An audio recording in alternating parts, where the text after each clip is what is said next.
Ok, molto bene. Allora, stasera migliore della serata. Tiago, è stata una partita, l'ho detto prima, molto intensa. Valdagno l'ha, secondo me, interpretata nella maniera giusta. Tu come l'hai vista? Buonasera a tutti, sì, sicuramente abbiamo alla fine dominato tutta la partita, no?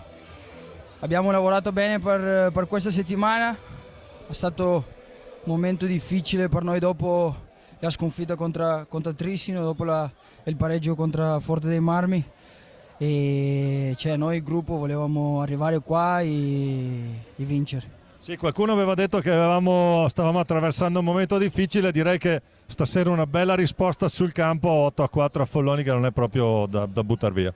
Sì, sicuramente, cioè, alla fine è l'unico posto che possiamo dimostrare quello che siamo è in pista, cioè fuori non possiamo fare niente, non c'entra niente parlare dopo arrivare in pista e non farlo, no?